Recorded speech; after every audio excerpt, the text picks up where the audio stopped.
I was exhausted and ready to sleep at my hotel when my boss called, demanding I return to the office by 8 a.m. I had to book a flight, pack, and get to the airport. It was too late to call my wife without waking the kids, so I asked the taxi to drop me off at home. Sneaking inside, I noticed the house was dark except for our bedroom light, where I heard my wife and a man talking. My kids were probably with relatives. Realizing my wife was having an affair, I felt sick. Remembering my grandparents' advice to stay calm, I took deep breaths. I have a bad temper, inherited from my grandfather, who warned me about its potential to ruin my life. I decided not to seek revenge, but to gather evidence. I used my new smartphone given by my employer for testing, with its clear camera and microphone, and a modified flash drive to prevent battery drain. Recording from the shadows, I captured my wife cheating, though it crushed my pride. I decided to get a DNA test for the kids. As I recorded, I overheard something that made me lose control. I rushed into the room, fought the man, and drove him out. My wife, Sheila, hid in a corner, terrified. "Come here," I commanded. I was stunned, like watching a movie unfold. Each time the beast took over, I remembered almost nothing afterward. This had only happened 4 times in my life. "Come here," I repeated. She crawled to the corner of the bed near me. "I'm so sorry, Steve. I'm so sorry, Steve," she pleaded. "I will shut up," the beast growled within me. "Do you regret those times with Danny too?" I asked, probing for more of her deceit. Sheila shuddered. I wondered how long and with how many. Her eyes were wide with horror. "Please, I'm so sorry. Do not hurt me. I am so sorry," she begged. "You're a cheating cow. You have desecrated this house, this bedroom, this bed. You betrayed your husband and your children," I declared, letting the beast's rage flow. She looked even worse, eyes wide, teeth chattering, face pale. The beast was shocked. Mentally, I patted him on the back. Strangely, it felt like he patted me back, as if he'd always protect me. "You will pack your things and leave by noon.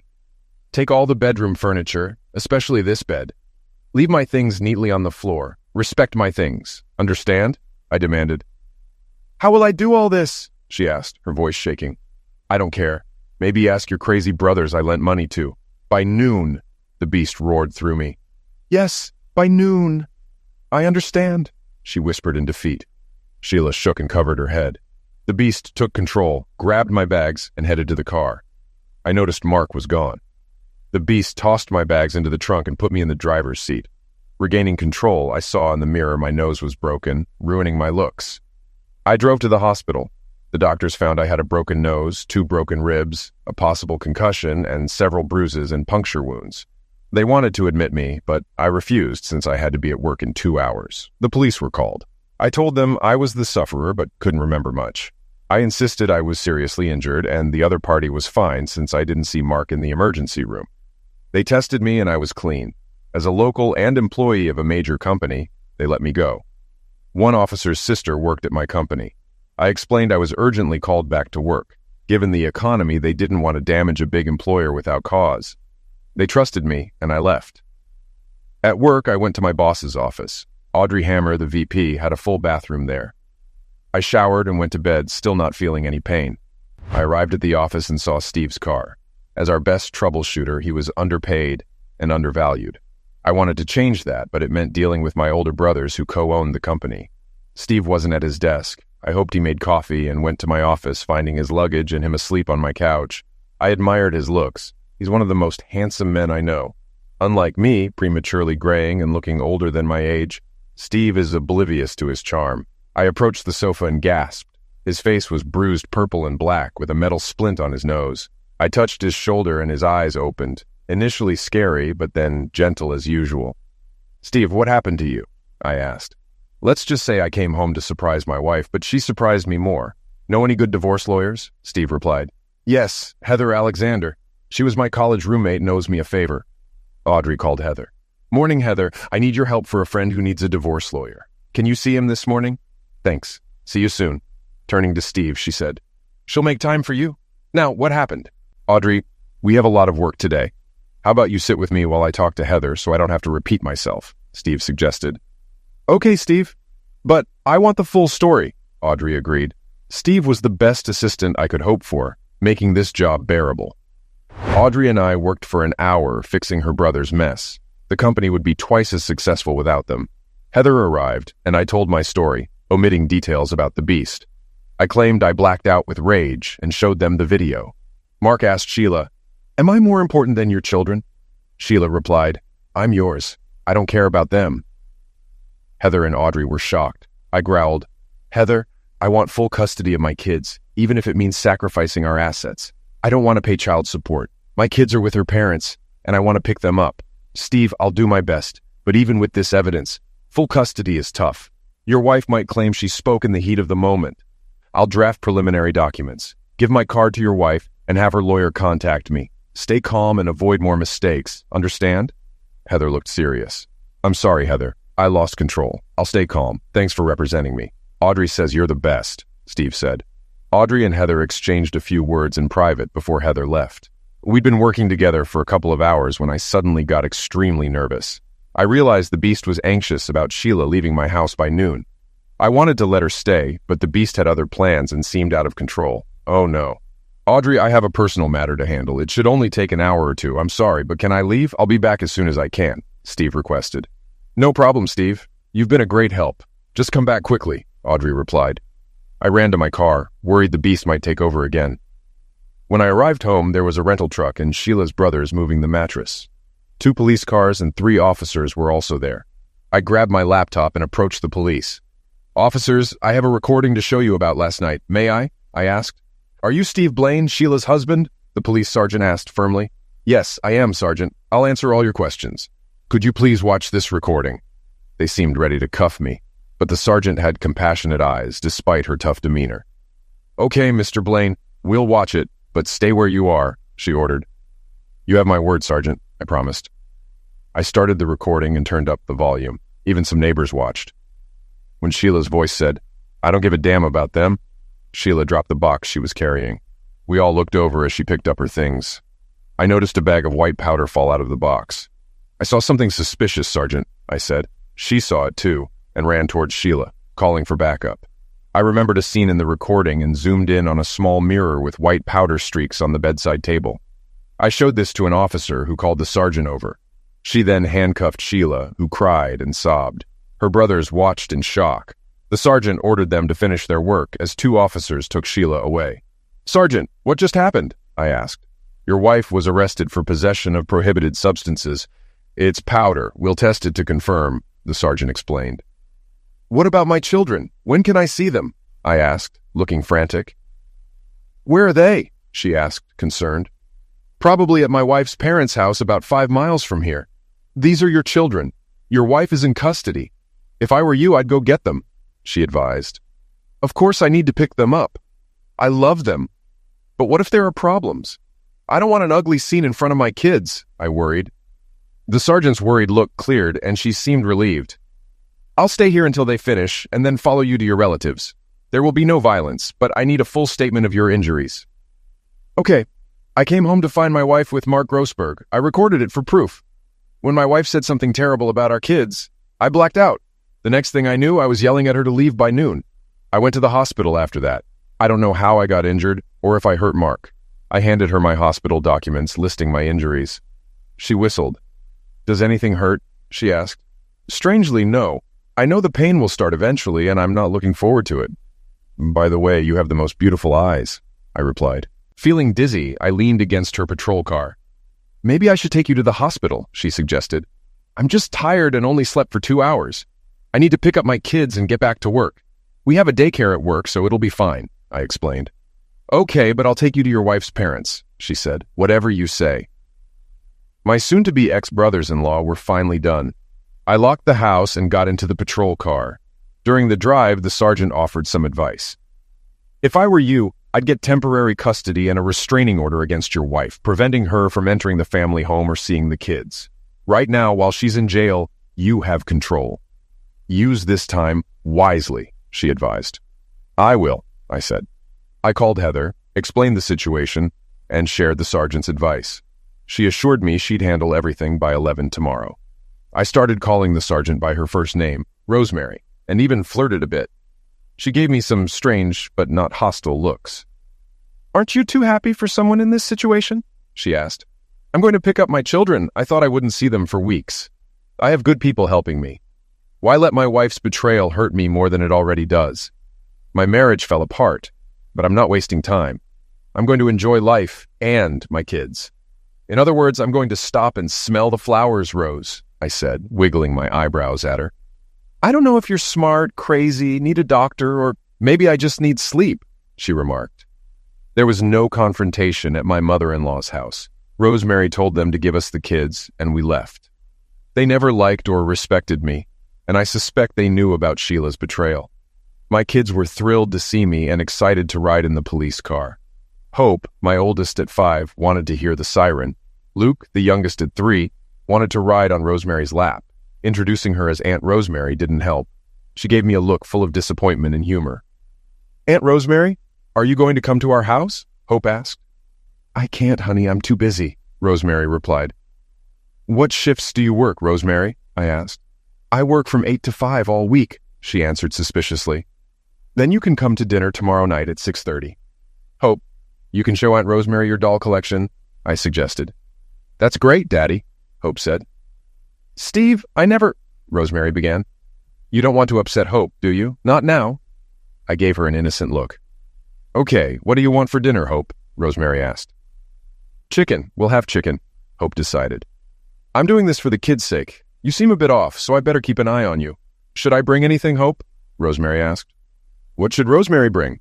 I asked Hope. Ice cream, Hope said. Rosemary stopped in front of my office building to let us out. Okay, I'll bring the ice cream, Rosemary agreed. Thank you, Aunt Rosemary, Hope said. Thank you, Luke added. Goodbye, Rosemary, I said. She waved goodbye and drove off. What am I doing? Steve could be a suspect if Grossberg presses charges. I can't believe I was sent to his house. I've always admired Steve Blaine. I thought I'd have to arrest him. I remember the first time I saw him with his kids in the park 2 years ago. He made my knees weak with his appearance, mannerisms, voice, and movement. He should be a model. Every Sunday, more women showed up at the park when he was there. We even chatted sometimes. Did you see him last weekend? He did the sweetest thing. I took pictures of landscapes, which of course included Steve, and now I was called to arrest him. Thank God things turned out differently. He said I had the most beautiful eyes and flirted with me. It's probably because he hasn't slept with anyone for a long time. I must be one of the ugliest women on the planet. I have the shape of a brick and the face of a bulldog, and he flirted with me. It's almost good his face is punched. I don't know if I could sit across from him with his usual gorgeous face. I wanted to scream like a girl meeting a pop idol. Calm down, Rosemary. His kids called me Aunt Rosemary. Do your job, Rosemary. You need to visit Mark Grossberg and get a statement. I dropped my kids off at daycare and rushed to see Audrey.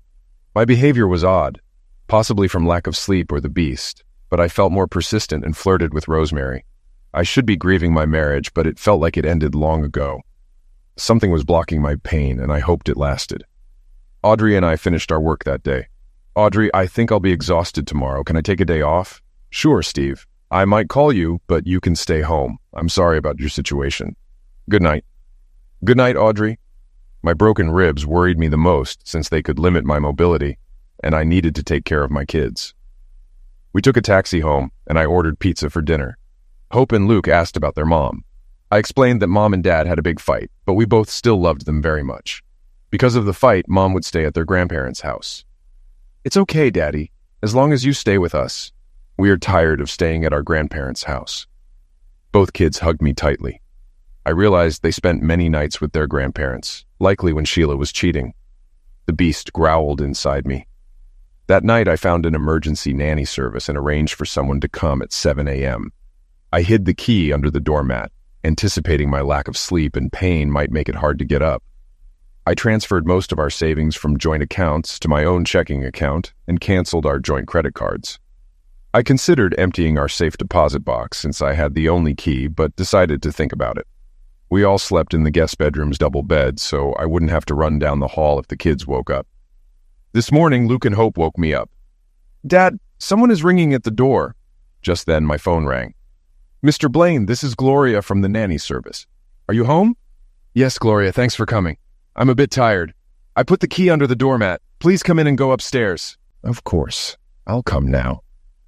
I heard the front door open and footsteps. The woman who came in seemed to be in her late 50s. I explained the situation. She needed to get Hope ready and take her to daycare, then look after Luke for the rest of the evening. She quickly got to work and was very warm towards the children. I rested for the day. A messenger from Heather's office delivered the temporary custody order and restraining order. Heather called to say that my wife had been served with divorce papers while she was in jail. She expected Sheila to be released that evening. Between the controlled substance charge and the record, I now had a great chance of getting full custody. While Gloria went to pick up Hope from daycare, I stopped by the bank, bought a new safe deposit box, and moved most of the contents from the old one to the new one. I only left Sheila's things in the old box at the bank across the street. I opened a new checking and savings account in my name only. I then wrote a check from my old personal checking account to my new bank savings account. Once the divorce is settled, I wouldn't mind Sheila getting half. But now I didn't want her wasting money on things like illegal substances or bail. I felt amazingly good. Although I finally felt pain, it wasn't as bad as I feared. It was my nose that hurt the most. I decided to buy some chicken from the grocery store and cook it tonight. Gloria left at 5, and to play it safe, I asked her to come tomorrow. Rosemary arrived quickly. We had a wonderful dinner. Hope asked to see Rosemary's weapon, and Rosemary carefully explained how dangerous real weapons were. I must have looked terrible to Rosemary because she kept asking about my condition. I was bad. I decided to get all the attention I could from Rosemary. She agreed to sit with us and watch a children's movie. Then I persuaded her to buy children. Then I pretended to be dizzy and asked her to sit with me during another movie. I said that I would be more comfortable if she stayed while I was so dizzy, just in case. Keep that in mind. Oh my God, I'm sweating. I've always wondered what the hell is sweat. During the second film, she told me how she interrogated Mark Grossberg. She made me promise not to tell anyone what she said. She found Mark living in a hotel in a nearby town. He was absolutely terrified of me. He said I forced him into the bathroom and attacked him without warning. Rosemary then showed him the film and the part where he apparently throws himself off the bed towards me and the camera. She then listed all my injuries and compared them to his cuts and bruises. She told him that she would be happy to press charges against me, but warned him that I might reciprocate. And if I had done this, he could very well have served time in prison. Mark decided not to press charges. I told her that since I didn't really remember what happened, I wouldn't press charges, although I would have to remember to send Mark's wife a copy of my film. Rosemary left at 11, and I went back to bed with the children. As time passed, I refused all communication with Sheila. I made her talk to my lawyer. My ribs healed in a little over 3 weeks, but my nose still hurt. I redecorated my bedroom with new paint, crown molding, and new curtains. I was finally able to buy a bedroom set that I liked. It was a massive 4-poster bed with matching furniture. Everything was made of heavy dark wood. I liked it. I tricked Rosemary into spending many evenings at my house. I haven't hit on her yet, but I was planning on doing so. I had to wait for my nose to heal. Damn, that thing hurt. Everything was going well at work. I had to spend a few nights away from home, but I was able to hire Gloria for that time. Audrey did everything she could to reduce my trips out of town. Finally, the doctor told me that my nose was fine. I pretended to be dizzy again and tricked Rosemary into staying out late during the movie. I went and got each of us a bowl of ice cream. When I returned, instead of sitting in my chair, I sat next to her on the sofa, also kind of close. We ate ice cream in silence while watching a movie. I gave her time to relax. Then I pulled her closer. She looked at me. "What are you doing today?" she asked. "The doctor said my nose is completely healed, so I don't have to worry about hurting it. That's why I'm making a pass at you now. Is that clear enough?" I replied. "Why do you want to kiss me? I'm ugly. I'm absolutely ugly," she said. I put my finger to her lips to stop her. "You're a healthy young woman my age with wonderful eyes, a lovely voice, and a fantastic personality. You take good care of yourself and stay in shape. I like you. Can we kiss now?" I asked. "But," she started, but I kissed her. We had a great time that night and never finished the movie. Unfortunately, the night ended as usual, but she agreed to come over tomorrow. I couldn't believe it. The hottest man in town wanted to see me again. I've only kissed one other guy who was old, ugly, and drunk. Things were going well with Rosemary. I mentioned that Gloria sometimes took the kids overnight, and then asked Rosemary if she was free on Saturday evening. She said yes and wanted to show me her apartment. Rosemary greeted me at the door in a dark blouse and black trousers. "Why do women always wear dark colors? What's wrong with bright, happy colors?" I asked. I gave her a bouquet of long-stemmed roses and a box of chocolates. She blushed, her eyes lighting up. I kissed her. It's been almost 2 months since I've had lovemaking, and I had an idea. "What did you cook for dinner?" I inquired. "Lasagna in the oven," she answered. "Can you turn it off?" I asked. "Yes, please do," she responded. "But," she began, but I interrupted her. "Sorry, Rosemary, but I'm just too impatient," I said. We made love. Afterwards, I lay next to her and kissed her tenderly. She kissed me back, closed her eyes, and fell asleep. The lasagna was almost ruined, but still edible. I ate 2.5 large pieces, along with garlic bread, to regain my strength. She ate almost 2 pieces. Then it hit me. I'm sitting here with a gorgeous, undressed man in my kitchen. What a happy day. The lovemaking was better than I could have hoped for my first time. After eating and brushing our teeth, we cuddled on the couch and watched TV. I felt proud.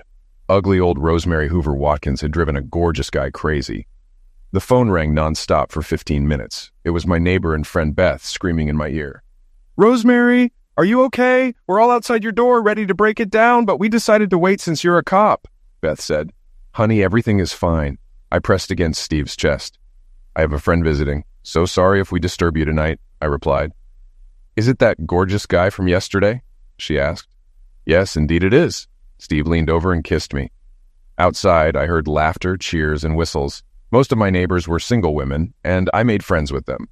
As a policewoman, I protect and serve well. Tonight, I'd keep them awake. I hoped they wouldn't call the police. We made love all night and then fell asleep. When Steve woke me, he had already showered, dressed, and looked as handsome as ever. He apologized but needed to pick up his children. I smiled sleepily and said I understood. He kissed me, promising to call, and I knew he would. Exhausted, I trusted him to lock the door and went back to sleep. Well, it was a wonderful night with Rosemary. I opened the door, checked my feet, and closed it carefully, making sure it locked. Flashes of light surrounded me.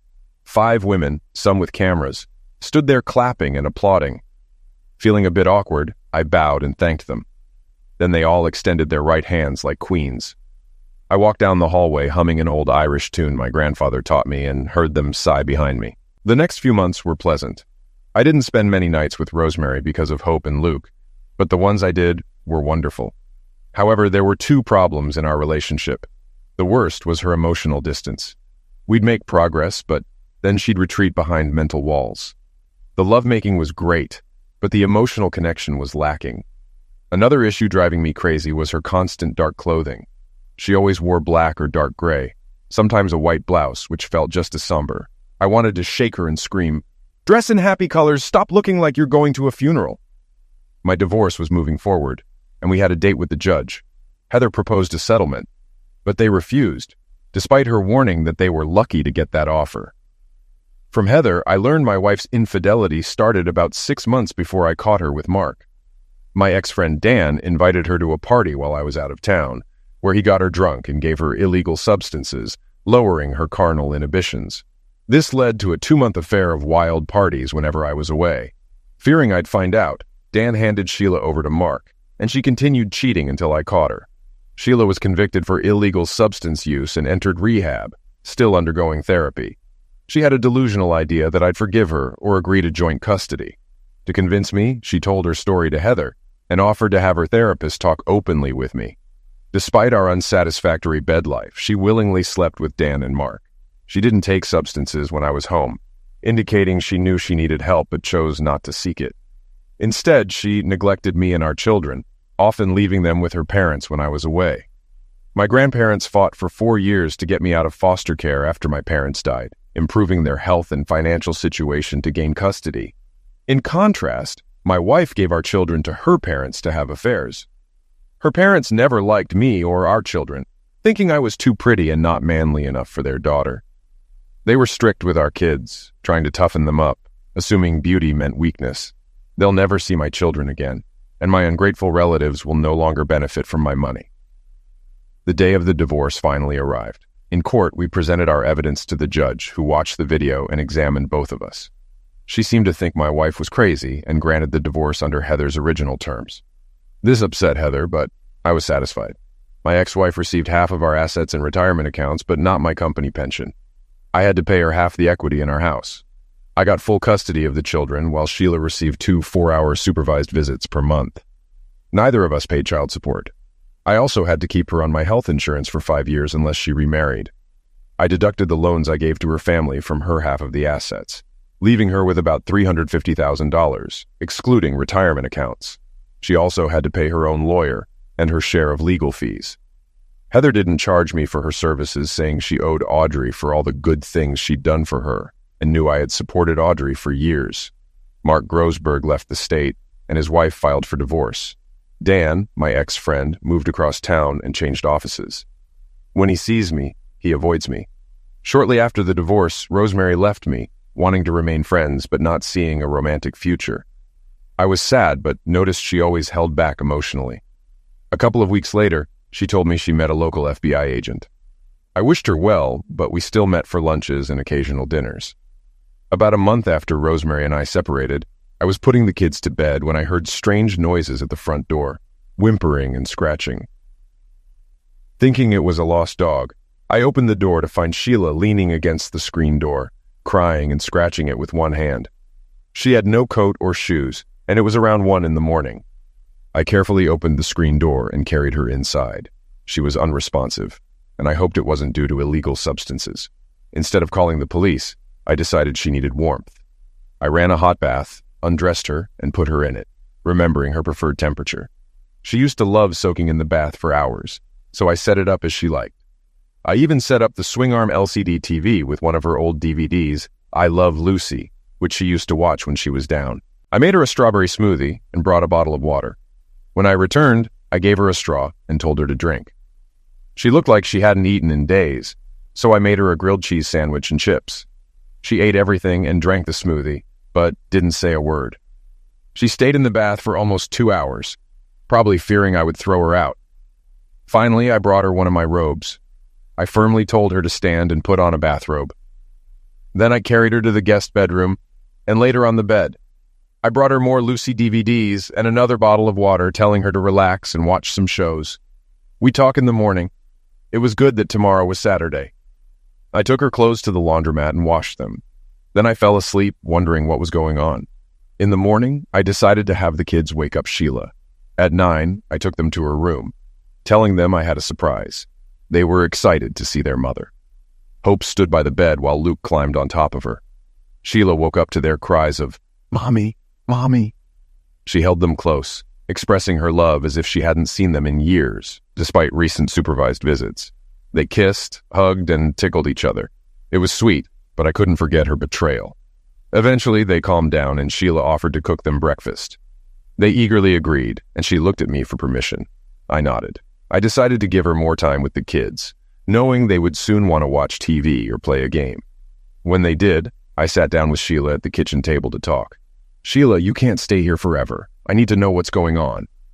"Steve, my family never liked you. They thought you were too soft. If they saw you that night with Mark, they would have been terrified. They always mocked us, assuming you were cheating with all your business travel. I know that's not true, but I started to believe it.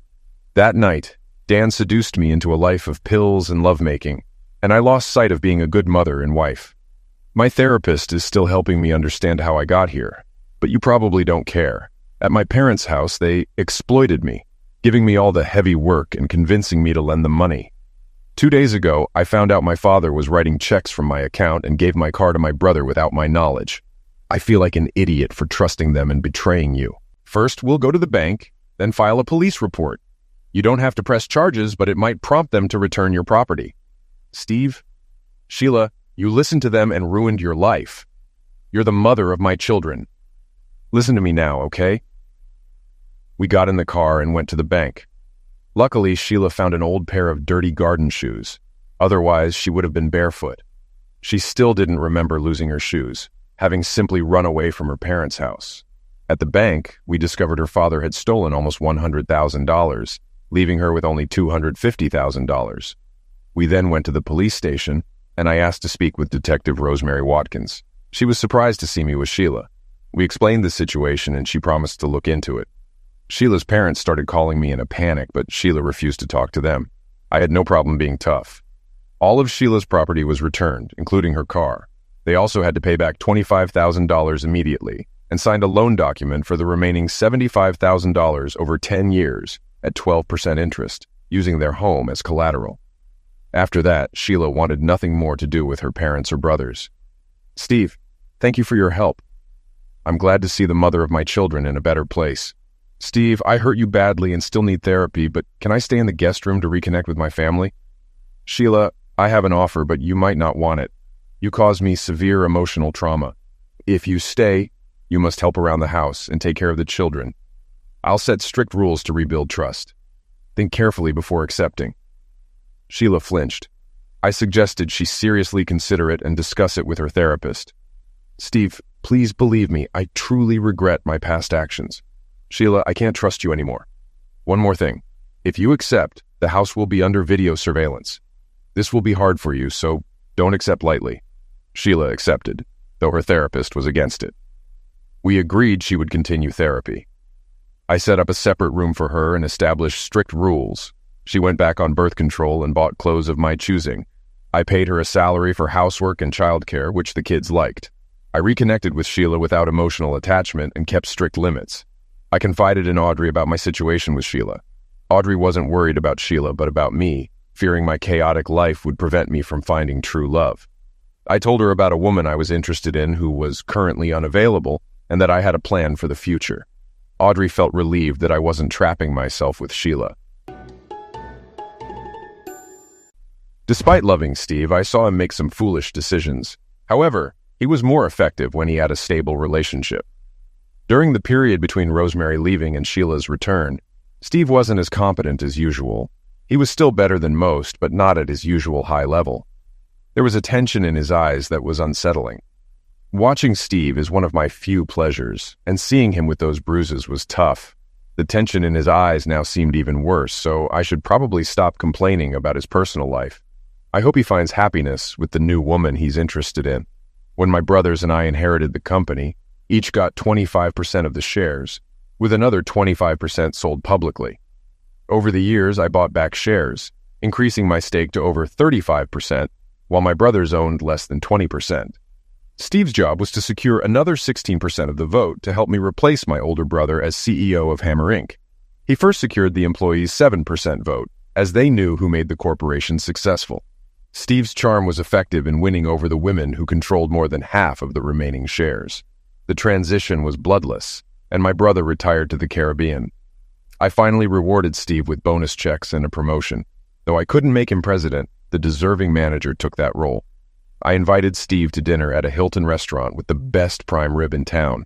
I told him, "Steve, we did it. You've been wonderful and a great help for many years." As we sipped wine, Steve looked at me with a strange tension, like he was about to jump out of a plane. "Besides the huge bonus check, I'd like you to accept the position of vice president.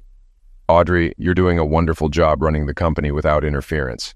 I know you'll be a huge success. As for the position, I'm very sorry, but I can't accept it." My stomach cramped and I almost choked on my wine. "But Steve, why?" Maybe he was upset about not being offered the presidency. As I mentioned, there's a woman who interests me. Our company policies prevent me from pursuing her, so I'll have to quit. He must be interested in another Hammer employee. I can change the rules if necessary. I'm not losing Steve. 2 weeks ago, in anticipation of my future romance, I stopped all physical closeness with Sheila. She pretended to be disappointed, but was actually relieved. I've also had a complete physical exam and am free of all illnesses, so now I feel ready to start the chase. Why is he telling me this? I can't let him go. Why is he holding my hand and looking at me so intently? Why? Oh, God. "Audrey, darling, would you like to dance?" Stevie suggested the Hilton for its prime rib and arranged everything so we'd have a dance there. He set me up. He slowly lifted me from the chair. I was completely shocked. "You? Steve, I'm much older." "Shh. You're the one I want. Please dance with me." So we danced, and I didn't want it to end after 4 songs. The food on our table was cold. Steve looked at me kindly. "They actually have room service here." "But we don't have a room. Please don't think badly of me, but I've been looking forward to this for some time." He showed me the room key card. Then this best negotiator in the world kissed me. I'd make him CEO. I followed him to the elevator and we went to the room and made love. "Steve, I love you. Steve, I love you. Steve, I love you." Steve confessed his love to me. I've always had a crush on Steve, but was too scared to admit it. I thought I was too old and too ugly, and that Steve was too great. Now Steve tells me he loves me. Don't wake me up. He is a magnificent, wonderful, kind, and smart man who loves me. I was the essence of his joy. On Monday, I called an emergency board meeting with the president. I announced that Steve had resigned. They were shocked and alarmed. The board, composed of women, considered meeting Steve the highlight of their visits. I explained that Steve had been romantically involved with an employee and quit to pursue his love interest. Everyone appreciated Steve's honesty and integrity, but agreed the company needed him, so the policy must be changed immediately. Steve would be offered my old job. Mary, the new president, looked at me suspiciously. "Audrey, you didn't say who Steve is in love with. You two are very close. If he told anyone, it was you, so who is it?" The room full of Steve's fans turned and stared at me. I answered quietly, "Me," and they all screamed, thrilled for me. For 3 months, Steve and I made love whenever we could. He was wearing me out with his high drive and stamina, but I was determined to take care of him. He admitted that since catching his wife cheating, he had become a carnal beast. I needed to keep up. He was my man, and I would take care of him. We were discussing marriage when the pregnancy test showed a positive result. Nervously, I told Steve I had lied about the pills. He was overjoyed and wanted to marry me. I was ecstatic. We had a small but elegant and expensive wedding at the Hilton with around 100 guests. Hope was the flower girl, Lukey was the ring bearer, Heather was my bridesmaid, and Rosemary was Steve's best friend. The judge from Steve's divorce attended and joked about never wanting to see us officially again, smiling widely. I bought the family estate from my brother when he retired, and Steve's entire family, including Sheila, moved in after the wedding. I allowed Sheila to stay because I didn't want Hope and Luke to feel deprived of their mother. Sheila continued working as a maid, nanny, and mother, but with a big pay raise. She still wore the colorful clothes Steve insisted on. I also changed my wardrobe to bright colors, which made me feel more carefree. Sheila's longing looks at Steve were heartbreaking, but he refused to believe she loved him. At 4 months pregnant, I struggled to take care of Steve, and even before showing, I was already falling behind. The tension returned to Steve's eyes, and he wasn't in the best shape. It seemed like it wouldn't take long to upset him. I had a radical idea. I needed a striker, and I had an obvious substitute in the dugout. Steve's love for me was unwavering. I talked to Sheila and came up with the idea of Steve filling in for me while I'm busy with pregnancy and childbirth. To say she was enthusiastic would be an understatement. I warned her that I had to talk to Steve about it first. Steve felt terrible and heartbroken that he couldn't control his desires. He felt like a failure as a husband. The man was crying, and I'd never seen him cry before. I cried with him. I told him how I felt like such a failure for not being able to take care of my man. He made me promise that I would still love him if he took advantage of Sheila. He also made me promise that I would have complete control over his inner beast. In the 7th month of my pregnancy, Rosemary came to us in tears. Over the past year, Rosemary had become a close friend. She collapsed into my arms. Who had hurt this tough cop? She didn't want to talk to Steve, but she decided to trust me. It turns out her loving boyfriend was not what he seemed. To her horror, she agreed to some of his wishes before regaining her pride. In retaliation, he exposed her behavior to his superiors, ruining her professional reputation. I knew what to do. I called Heather and gave her Rosemary's ex-boyfriend's name and told her what needed to be done. As for Rosemary, I had been thinking for a while that my corporation should have a corporate security department. I would hire her as its new leader and have her create it. 2 problems solved in one go. I liked it.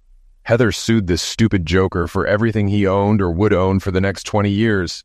He was out of work within 6 weeks. Rosemary was doing well in her new job, but she was emotionally depressed at home. I persuaded her to move in with us. She had such a melancholic look when she saw Steve. Finally, I asked her why she left him. She said she didn't feel worthy of him. What nonsense. 8 months into my pregnancy, and Steve hasn't experienced any real love in 3 months. Sure, he had a physical relationship with Sheila, but it wasn't love, and he needed love. I discussed this with Rosemary. She was skeptical and worried it would damage my marriage. I've known Steve for almost 8 years. I trusted him. He was honest and didn't lie. I turned the switch. If I thought things were getting out of control, I would tell him to stop, and he would stop. Simple as that. Then I talked to Steve, and he was even more concerned than Rosemary.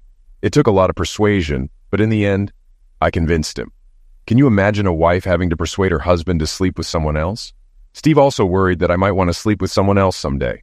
He wasn't going to do this. I told him that would never happen. He is exactly the man I need. So Rosemary joined Steve's harem. The change in her was amazing. I encouraged her to change her taste in clothes. She switched to bright colors and even wore a dress around the house. This made Steve happy. And when Steve is happy, he makes me and everyone else happy. God, I'm a happy woman. I thought I would be a childless old maid. Now I have a baby on the way, 2 stepchildren, a great husband, and maybe a couple of sisters instead of those useless brothers. A year later, Steve was furious. His life was completely out of control.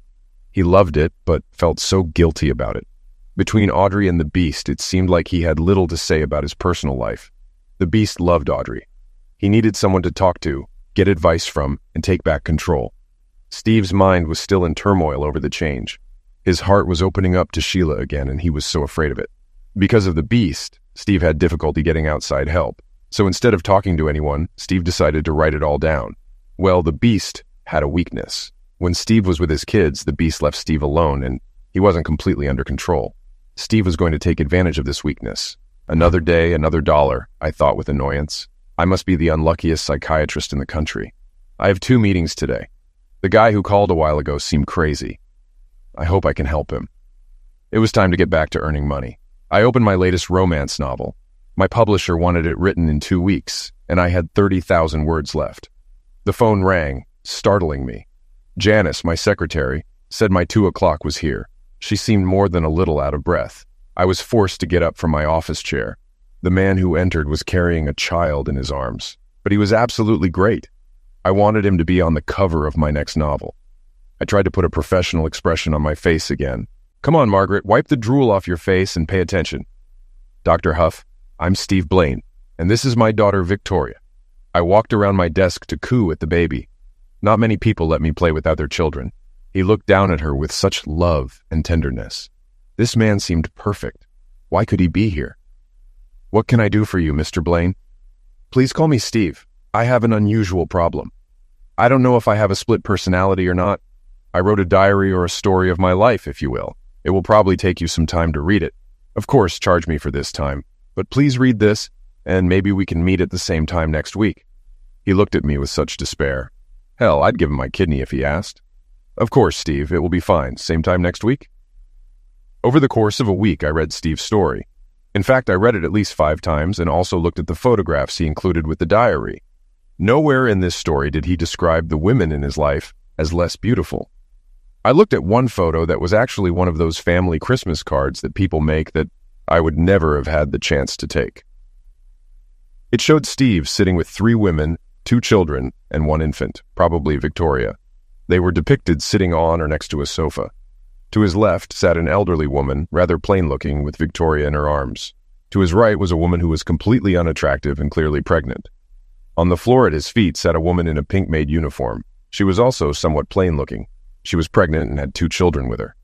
I couldn't believe this picture. For many nights in a row, I hung this photo on the mirror in my bedroom. I looked at her and looked at my face. Looked at her and looked at my face. Hell, I was no uglier than the woman. To Steve's right, how did she get so lucky? Steve was back again the following week with Victoria. From his story, I understood why. Steve, you're talking about the Beast. I know you had a bad time in foster care. The Beast is probably a development from those times when you had your final shock. The Beast woke up. But in all your descriptions of the Beast's actions, it doesn't seem like he wanted to hurt you. The Beast seems to be more of a protector. I don't know if the Beast is just a hidden aspect of your personality or if it represents a real schism, but I think you should stop demonizing him. Give it a different name. Respect it. I think you're right. He was my protector. Cruel, but I kind of liked it. What name would you suggest giving him? He gave me a smile, and I felt my face warm up. What about Bob? It's a friendly name. Who ever heard of a monster named Bob? He closed his eyes for a moment, deep in thought. I think Bob likes his new name. He chuckled. What a wonderful laugh. And I'm pretty sure he likes you too, Dr. Ho. I felt my face turn red at these words. Most of my patients wouldn't even look me in the eyes. They found me so repulsive. In fact, I didn't have many patients because of my appearance. They had one consultation with me and then found another therapist. Steve never refused to look me in the face. There was never a hint of disgust on his handsome features either. Steve, are you saying that you have a new position? Yes. Audrey said that my skills as a troubleshooter would be wasted as vice president. I really think she hated all those late nights. So I was promoted to board member and am also a special assistant to both Audrey and the president. My work week is only 30 hours or less. I have to admit that I like it. This gives me more time to spend with my family. Both Audrey and Mary, the company president, assure me that I am making a valuable contribution to the company. The next week, Steve was completely desperate. Audrey wants to bring another woman into our house because she's pregnant again, and Rosemary and Sheila are due to give birth in a couple of months. She's afraid that I won't be taken care of. This nonsense needs to stop. That's not how you do that in polite society in this country. Steve, I understand that you are upset. I would like your permission to go and talk to Audrey. She loves you. I'm sure we can come to an understanding. He had a frightened expression on his face. Audrey is the best thing that could happen to me. You can talk to her, but please don't ruin everything for me. I'll do my best, Steve. Everything was completely out of control. I could lose my license over this. But something had to be done, I thought. As I pulled up to Steve's house, I knew he was out of town, and that would give me a chance to talk to Audrey about Steve. She had already agreed to meet with me. I spoke with Audrey for several hours, outlining Steve's concerns. Audrey understood that they were breaking many societal barriers, but now she loved her life. If society didn't like it, they could just shut up. Audrey, I appreciate your attitude, but Steve is a very kind person. He thinks he's taking advantage of you all. He believes he's cheating on his marriage vows. We'll need to work on Steve to convince him that you're all genuinely happy with the situation. I think it would be better if he had frequent and even daily therapy with someone who was top of their class, I said quietly. A smirk appeared on Audrey's face. What exactly are you trying to say, Margaret? I can call you Margaret, can't I? Steve told me you're looking for a new woman. I'd like to apply for that job. I said the last part so quietly that I thought Audrey wouldn't hear, but her grin grew even wider. Next Christmas. Merry Christmas from the Blaine family. There were 4 women in the picture with Steve, all beaming. 3 women held children and 1 was pregnant. The 4th woman didn't have a child, but she was clearly pregnant too, and her smile was the biggest of them all. Audrey, honey? Yes, Steve? Judge Grant from our wedding has been appearing often lately. Are we in some trouble? Oh no, Steve, no problem. But you see, we're all pregnant again, and we have to take care of you and Bob. So I talked to Bethany Grant. She's been interested in you for a long time.